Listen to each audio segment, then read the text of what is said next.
আমার বুবু একজন সুন্দরী এবং চরিত্রবান ছিলেন। আমার বুবু আমার লেখাপড়ার খরচ জোগাড় করার জন্য একটা বড় মালিকের বাসায় কাজ করতেন। একদিন মালিক বুবুকে ফ্রিজে রাখা খাবার খাওয়ালেন বুবুর অনিচ্ছায়। তারপর বুবু জ্ঞান হারিয়ে ফেলে। অজ্ঞান অবস্থায় মালিক বুবুর সাথে। বাকি ঘটনাটি গল্পতেই বলছি।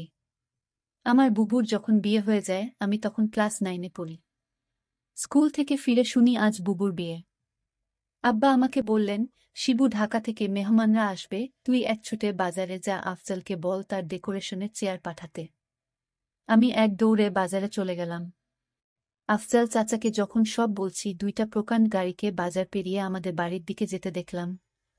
আফজাল চাচা বললেন, যাক রুনার অনেক ভালো ঘরে বিয়ে হলো, তোদের অবস্থা এইবার ফিরবে। বুবুর কি সত্যি ভালো বিয়ে হচ্ছে? আমি জানি না। আমি শুধু জানি বুবু চলে যাচ্ছে আমাদের বাসা থেকে। তারপর কি হবে? কে আমাদের খাবার রেঁধে দেবে? কে আমাকে চুপি চুপি তার মাটির ব্যাংক ভেঙে আমাকে মেলায় যাওয়ার টাকা দেবে? বুবুকে ছাড়া যে আমার জীবন চলতে পারে আমি সেটা কল্পনাও করতে পারি না। কলেজের এক প্রোগ্রামে আমার সুন্দরী বুবুকে দেখে নাকি দারুণ পছন্দ করেছে এক বড়লোকের ইঞ্জিনিয়ার ছেলে। তার চাপে পড়েই তার পরিবার রাজি হয়েছে এই বিয়েতে। নইলে আমাদের মতো মধ্যবিত্ত ঘরে এত বড় আত্মীয় হওয়ার কথা না। সবাই বলাবলি করছে বুবুর কারণে এইবার আমাদের ভাগ্য ফিরবে। আমার জন্মের সময় আমার মা মারা যান, বুবুর বয়স তখন 8। আমার স্কুল শিক্ষক আব্বা আর বিয়ে করেননি, বুবুই মানুষ করেছে আমাকে। আমার জগত ঘিরে তাই আমার বুবু। বিয়ের আসরটা হয়ে গেল দায়সারা ভাবে।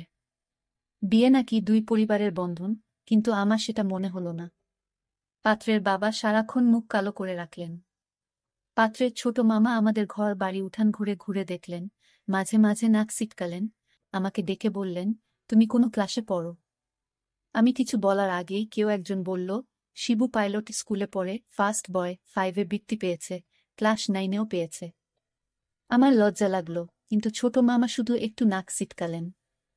সেদিন গাড়িতে ওঠার আগে বুবু যখন আমাকে জড়িয়ে ধরে নিঃশব্দে কাঁদছিল তখনও আমার কষ্ট লাগছিল। 3 দিন পর নতুন জামাইয়ের বউ নিয়ে নাই ওর আসা কথা। আব্বা পাড়া প্রতিবেশীদের নিয়ে রান্নাবান্নার আয়োজন করলেন। একটা গাড়ি ভাড়া করে নতুন জামাইকে আনতে পাঠালেন, গাড়ি ফেরত এলো। নতুন জামাই আসতে পারবে না, তার কোনো জরুরি কাজ পড়ে গেছে, পরে সময় করে আসবে। বুবু আসলো আরও মাস 3 পর। একটা সাদা রঙের গাড়ি থেকে বুবু নামল। আমি ছুটে গেলাম। আমি বুবুকে জড়িয়ে ধরতে গিয়েও থমকে গেলাম। গায়ে দামি ফিনফিনে শাড়ি, মুখে পার্লার থেকে করা করা মেকআপ, প্লাক করা বাঁকানো ভ্রু আর স্ট্রেট করা চুলে আমার বুবুকে কেন জানি হঠাৎ অচেনা লাগল। আব্বা দৌড়ে এলেন, জামাই আসেনি? না আব্বা, সাইটের কাজে গেছে। বুবু আব্বাকে ধরে কিছুক্ষণ কাঁদল। আমি সারাদিন বুবুর আশেপাশে ঘুরঘুর করলাম, কিন্তু বুবুকে কেমন আনমনা দেখলাম। শুধু একবার আমাকে জিজ্ঞেস করল, শিবু পড়াশোনা করছিস তো ঠিকমতো? রাতে আমার ঘুম এলো না, বড্ড অভিমান হলো। বুবু অনেক বদলে গেছে। এই অল্প দিনে এত বদলে যেতে পারে মানুষ? বুবু 3 দিন থাকল, শেষের দিন দুলাভাই এলেন বুবুকে নিয়ে যেতে। দুলাভাই দেখলাম বেশ গম্ভীর। আমাকে ডেকে বললেন, কি রে শিবু, পড়াশোনা করিস ঠিকমতো? নাকি সারাদিন বাদরামি? আমি কিছু বললাম না। দুলাভাই আসার পর থেকেই বুবুর মুখটা কালো হয়েছিল, কারণও দেখলাম তার। আমাদের সামনেই কপাল কুঁচকে 2বার বুবুকে ধমক দিলেন দুলাভাই। বুবু চলে যাওয়ার পর সেই রাতে আব্বা আমার ঘরে এলেন, অপরাধীর গলায় বললেন, শিবু তুই তো অনেক বড় হয়ে গেছিস। বলতো তো আমি কি কোনো ভুল করলাম? আমি হয়তো সত্যি বড় হয়ে গেছি। মনের কথা চেপে বললাম, কেন সেটা বলছেন? বুবু অনেক ভালো আছে। কিন্তু আমি ঠিক জানি আমার বুবু ভালো নেই। বুবুর হাতে কালশিটে দাগ দেখেছি। আমার হাসি খুশি বুবু কেমন গুটিয়ে গেছে মাত্র 3 মাসে। এর ঠিক 1 বছরের মাথায় আব্বাজান মারা গেলেন। আমি একা হয়ে গেলাম। পাড়া প্রতিবেশীরা বুবু দুলাভাইকে চেপে ধরলেন আমাকে নিয়ে যাওয়ার জন্য।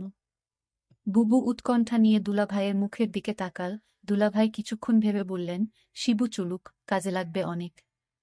কাজেই আমি আমার বইখাতা নিয়ে বুবুর বাসায় উঠলাম।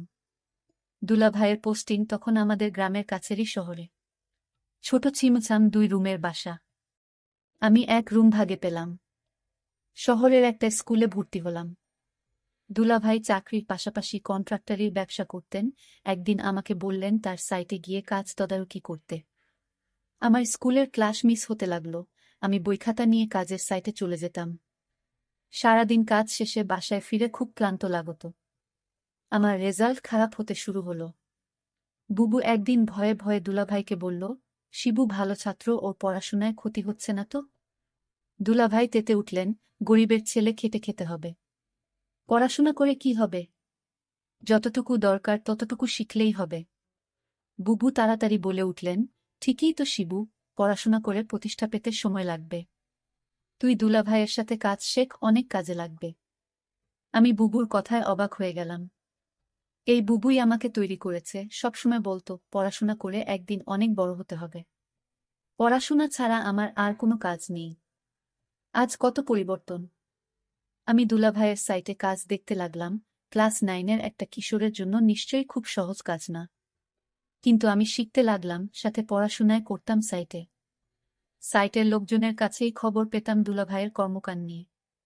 দুলাভাই আরও কয়েকজনের সাথে প্রেম করে বেড়ায়। আমি টের পাই। মাঝে মাঝে বুবুর চাপা কান্নার আওয়াজ পাই। সকালে কিছু কিছু দিন বুবুর হাতে নতুন কালশিটে দাগ বুবু লুকাতে চেষ্টা করে। আমি বুঝেছি দুলাভাই বুবুকে অন্যায় অত্যাচার করে। আমার বুবু অনেক বদলে গেছে। আমার মনে হয় আমাকে নিয়ে বুবু ভারী অস্বস্তি বোধ করে। কেমন পালিয়ে বেড়ায়, দেখা হলে ঠিকমতো কথা বলে না। মাঝে মাঝে দুলাভাই বুবুকে পার্লার থেকে সাজিয়ে পার্টিতে নিয়ে যায়। আমার অবাক লাগে। তবু এক একটা দিন যখন বাসায় দুলাভাই থাকে না, হঠাৎ সেই পুরান দিনের মতো বুবু তেল নিয়ে এসে বলে, শিবু আয় তোর মাথায় দিয়ে দিই। আমার চোখে পানি আসে। আমি লুকাবার চেষ্টা করি। একদিন অনেক রাতে ফিরে দুলাভাই আমাকে ঘুম থেকে ডেকে তুললেন। আমি জেগে দেখি দুলাভাই প্রচণ্ড রেগে আছে। আমাকে বললেন, হারামজাদা, তোকে আমি সাইট দেখতে দিছি, আর তুই সেখানে পড়াশোনা করিস? আমি চুপ করে দাঁড়িয়ে রইলাম। হঠাৎ করে দুলাভাই আমার চুলের মুঠি ধরলেন, বল, আজ সাইট থেকে 1 লাখ টাকা চুরি করেছে কে? নাকি তুই করেছিস? আমি অবাক হয়ে গেলাম। সাইটের টাকা পয়সা সংক্রান্ত কোনো কিছুর সাথেই আমি জড়িত না। আলাদা অ্যাকাউন্টস আছে। তবু বললাম, আমি কিছু জানি না দুলাভাই। তুই জানিস না? কেন জানিস না? তুই এর সাথে জড়িত শিওর? আমার খেয়ে আমার সাথেই দাওতাবাজি। দাঁড়া। দুলাভাই তার বেল্ট দিয়ে আমাকে মারতে আরম্ভ করলেন। আমি সারা জীবনে কখনো মার খাইনি। পরিবারে আদরে মানুষ হয়েছি, স্কুলে ভালো ছাত্র হওয়ায় স্যারেরা অত্যাধিক স্নেহ করতেন। আমি দেখলাম বুবু পাথরের মতো দাঁড়িয়ে আছে, দুলাভাই একসময় ক্ষান্ত দিয়ে চলে গেলেন। আমি সারা রাত বিছানায় শুয়ে কোকালাম। চেষ্টা করলাম মুখ দিয়ে শব্দ না করতে। আব্বা মৃত্যুর আগে বলেছিলেন, শিবু, পুরুষ হয়ে গরিব ঘরে জন্মাইছিস। সামনে অনেক কষ্ট আসবে, শক্ত থাকবি। কখনো কাঁদবি না। পুরুষদের কাঁদতে নেই। পরদিন সকালে আমার ঘুম শরীরে হালকা জ্বর নিয়ে উঠে দেখি বুবু বসে আছে আমার শিয়রে। শিবু, উঠতে পারবি? আমি মাথা নাড়লাম। হ্যাঁ। তাহলে চল। তাকিয়ে দেখি বুবু একটা ব্যাগ গুছিয়ে রেখেছে। আমি বললাম, কোথায়? বাড়ি ফিরে যাব, চল। তুই আবার ভালো করে পড়াশোনা শুরু করবি, আমি দরকার হয় বাসায় কাজ করব। দুইজনের একটা ব্যবস্থা হয়ে যাবে। আমি অবাক হয়ে তাকিয়ে রইলাম। বুবু আমার জন্য তার স্বামীকে ডিভোর্স দিয়ে চলে এলো এবং সেই বাড়ি থেকে চিরদিনের জন্য চলে এলো। তারপর বাসায় আমি আর বুবু থাকি। বুবু একটা বড় লোক বাসায় কাজ পেল, তাদের কাপড় ধোয়া, রান্না করা ইত্যাদি তাদের কাজ করতে হবে। মাস শেষে যে টাকাটা পাবো সে টাকা দিয়ে আমার লেখাপড়ার খরচ আর পরিবার চলে যাবে। বুবু যে বাড়িতে কাজ করে সেই বাড়ির মালিক বুবুকে একদিন বলেছিল, তোমার যত টাকা দরকার আমি দিব, তুমি শুধু একটি কথা রাখো। বুবু বলল, আমি বাসায় কাজ করি, এটাই আমার চলে, অতিরিক্ত টাকার আমার দরকার নেই। বুবু বুঝতে পেরেছিল বাসার মালিকের চরিত্র ভালো না। তারপরও বুবু এই বাড়িতে কাজ করে যে টাকা পেত সেটা দিয়েই আমাদের মাস চলে যেত। মালিকের বাসার সবাই একদিন কোথায় ঘুরতে গেল। শুধু মালিক বাড়িতে ছিল। মালিকের নাম আছান আলী। বুবু বলল, আজ তো বাসায় কেউ নাই, তেমন কাজও নাই, তাহলে আজ আমি চলে যাই। মালিক তখন বলল, শোনো, অনেক কাজ পড়ে রয়েছে। কি কাজ পড়ে রয়েছে মালিক? মালিক বলল, বাসায় কেউ নাই, আমার দেখাশোনা কে করবে? আমি বলেছিলাম, ও তাই তো। মালিকের জন্য রান্না করলাম, ঘর পরিষ্কার করে মালিককে খাবার দিয়ে বললাম, রাত অনেক হয়েছে, আমার ছোট ভাইটা চিন্তা করছে। আমি এখন যাই। মালিক ধমক দিয়ে বলল, এই মেয়ে, তুমি এই বাড়ির চাকরানী। মালিক যখন আদেশ করবে তখন তুমি এই বাড়ি থেকে যাবে। তার আগ পর্যন্ত এখান থেকে এক পাও লড়বে না। আমি তখন নিশ্চুপ হয়ে দাঁড়িয়ে রইলাম। আমার মুখ দিয়ে কোনো কথা বের হলো না। হঠাৎ মালিক বলল দরদ কণ্ঠে, মারে, আমার তো ছেলে মেয়ে আছে, তোর কষ্ট আমি বুঝি। তুই তোর মাকে হারালি, বাবাকে হারালি, নিজের স্বামীকে হারালি, এখন ভাইটাকে লেখাপড়া শিখিয়ে মানুষ করার জন্য তুই পরিশ্রম করছিস। আমি মালিকের হঠাৎ এরকম ভালো কথা শুনে আমি কিছুটা অবাক হলাম। কিন্তু সে মুখে যা বলছে চেহারায় তা প্রকাশ পায় না। আমাকে বলল, আমার স্ত্রী, ছেলে, মেয়ে তারা 2 দিনের জন্য ট্যুরে গেছে। আমি বলেছিলাম, আপনি যাননি কেন? আমার ঘোরাফেরা তেমন একটা ভালো লাগে না। আমি এর আগে বহুবার ঘোরাফেরা করেছি। এখন আর ভালো লাগে না। তুই আমার মেয়ের মতো, ধর তোকে আমি কিছু টাকা দিলাম, তোর ভাইয়ের সামনে পরীক্ষা ভালো মন্দ কিছু খাওয়াইস। আমি বলেছিলাম, আমার টাকা লাগবে না। মালিক তখন আমায় জোর করে টাকাটা হাতে ধরিয়ে দিল, আমি না নিয়ে পারলাম না। মালিক আমার প্রতি হঠাৎ এমন দরদ দেখাচ্ছে কেন? যখন মালিকের ছেলে মেয়ে বাড়িতে ছিল তখন তো তিনি এরকম দরদ দেখায়নি। আমি মালিকের এরকম ভালো ব্যবহার দেখে কিছুটা অবাক হলাম। এরকম কথা বলতে বলতে প্রায় রাত 11টা বেজে গেল। ওইদিকে আমার ভাই আমার জন্য চিন্তা করছিল। আমি মালিককে বলেছিলাম, এখন আমি যাই। সে তখন বলল, না, আজ তুমি যেতে পারবে না। এই বাড়ি তোমার পাহারা দিতে হবে। আমি বলেছিলাম, দেখুন সাহেব, আমার ডিউটি তো সকাল 6টা থেকে সন্ধ্যা 6টা পর্যন্ত। মালিক তখন আমাকে অবাক করে বলল, তাই বলে যদি আমার সমস্যা হলে তুমি দেখবে না? আমি তো তোমারে আমার মেয়ের মতোই দেখি। মালিকের কি উদ্দেশ্য ছিল আমি তা জানি না। তবে এইটুকু বলতে পারি, মালিক তেমন ভালো না। তবে আজ আমার সাথে সে খুব ভালো ব্যবহার করল। তবে এর আগে যে আমার সাথে ব্যবহার খারাপ করেছিল তা বলছি না। তবে লোকের মুখে শুনি মালিক ভালো না। কিন্তু আজ মালিক আমাকে কিছুতেই বাড়ি যেতে দিচ্ছে না কেন? আমি সেটা নিয়ে দুশ্চিন্তায় পড়ে গেলাম। এর মধ্যে মালিক বলল, আজ আমি নিজ হাতে খাবার তৈরি করেছি। আমি বললাম, কেন নিজ হাতে আপনি খাবার তৈরি করলেন? খাবার তো আমি রান্না করেছি, তার মধ্যে আপনি আবার রান্না করলেন কেন? আরে না মা, সেই খাবার না, ফ্রিজে আমার স্ত্রী আমার জন্য কিছু ভালো খাবার আলাদা রাখত, সেই খাবার নিয়ে আসলাম। আমি বললাম, ও আচ্ছা। তারপর আমায় বলল, নে মা, আমরা একসাথে আজ খাবার খাই, পেটে বড্ড খিদে পেয়েছে। আমি বললাম, আপনি খান, আমি বরং রান্না করা খাবার খাই। মালিক তখন আমার সাথে বায়না করে বলল, দেখো, তুমি যদি আজ আমার দেয়া খাবার না খাও তাহলে বুঝবো তুমি শুধু টাকাকে ভালোবাসো, এ বাড়ির মানুষদের ভালোবাসো না। আমি তার কথায় কিছুটা অবাক হলাম। মালিক বলল, ঠিক আছে, তুমি খাবারটা খেয়ে বাসায় চলে যাও, তোমাকে ছুটি দিয়ে দিব। আমি তখন খুশি হলাম। বাবার বয়সী একজন মানুষ আমাকে এত করে বলছে ফ্রিজে রাখা ভালো খাবার খেতে। যাই হোক, আমি শেষ পর্যন্ত হেরে গেলাম। আমি খাবারটা খেলাম। আর ফ্রিজে রাখা খাবারটা খাওয়ার জন্য রাজি হলাম তার একটাই কারণ, মালিক বলেছিল আমায় ছুটি দিয়ে দিবে খাবারটা খেলে। আর তাই আমি ফ্রিজে রাখা খাবার খেলাম। খাবারটা ভালোই লাগলো। দামি খাবারের আগে আমি এমন খাবার কখনো খাইনি। আমার খেয়ে ভালোই লাগলো। খাওয়া দাওয়া শেষ করতেই আমি বললাম, মালিক, এবার যাই। এই কথা বলতেই আমি চোখে কিছুটা ঝাপসা দেখতে পেলাম। আমার চোখ অন্ধকার হয়ে আসতে লাগলো। আমি বেহুশ হয়ে মাথা ঘুরে পড়ে গেলাম। তারপর কি হয়েছিল তা আমি বলতে পারবো না। আমার পরের দিন দুপুরে জ্ঞান ফিরে। আমি জেগে দেখি আমি হাসপাতালে কেবিনে শুয়ে আছি। আমার ছোট ভাইটা বলল, বুবু, তোমার কি হয়েছিল? আমি আমার ছোট ভাইকে জিজ্ঞেস করলাম, আমি এখানে কিভাবে এলাম?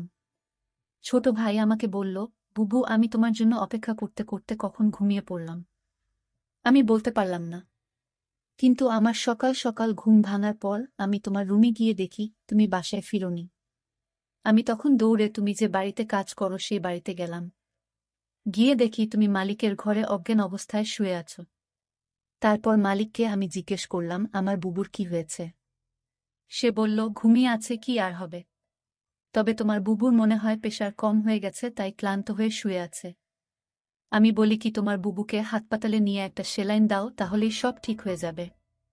টাকা যা লাগে আমি দিয়ে দিচ্ছি। তখন মালিক আমাকে 5,000 টাকা দিয়ে বলল, যাও তোমার বুবুকে হাসপাতালে নিয়ে যাও। আমি তোমাকে হাসপাতাল নিয়ে আসার পর ডাক্তাররা বলল পরীক্ষা করতে হবে। ডক্টর বলল তোমার প্রেশার কমে যায়নি, তোমাকে খাবারের সাথে কিছু মিশিয়ে তোমাকে অজ্ঞান করা হয়েছে। তারপর ডাক্তার বলল মেয়েটি তোমার কি হয়? আমি বললাম আমার বড় বোন। তোমার সাথে আর কেউ আসেনি? না ডক্টর, বুবুর আমি ছাড়া আর কেউ নাই। আমি ডক্টরকে জিজ্ঞেস করলাম কি হয়েছে, আমার বুবুর বলেন ডক্টর। ডক্টর বলল তোমাকে বলা যাবে না। আমি আমার ছোট ভাইয়ের কথা শুনে বুঝতে পারলাম আমার সাথে কি ঘটেছিল। মালিক আমার সাথে এরকম অসম্মানজনক আচরণ করল। আমি এই কথাগুলো শুনছিলাম আর আমার চোখ বেয়ে বেয়ে পানি পড়ছিল। আমি সিদ্ধান্ত নিলাম মনে মনে আমি আর এই পৃথিবীর মুখ দেখতে চাই না। কিন্তু আমার ছোট ভাইটা আমাকে বলল, বুবু তোমার কিছু হলে আমি বাঁচব না বুবু। তুমি ছাড়া এই দুনিয়ায় আমার কেউ নাই বুবু। আমার ছোট ভাইটা আমার জন্য এভাবে কাঁদতে লাগল। ছোট ভাইটা বলতে লাগল বুবু আমি আর লেখাপড়া করব না। আজ থেকে আমি কাজ করব। তোমাকে আর কাজ করতে দিব না। তুমি শুধু ঘরে বসে থাকবা। আর তোমাকে আমি যেভাবেই হোক তোমাকে ভালো ছেলে দেখে তোমাকে বিয়ে দিব। ভাইটার কথা শুনে আমার চোখের পানি ধরে রাখতে পারলাম না। আমি বেঁচে রইলাম আমার ছোট ভাইটার জন্যই। বন্ধুরা আজকের গল্পটি তোমাদের কাছে কেমন লাগলো তা অবশ্যই কমেন্ট করে জানাবেন। ভালো থাকবেন সবাই, ধন্যবাদ।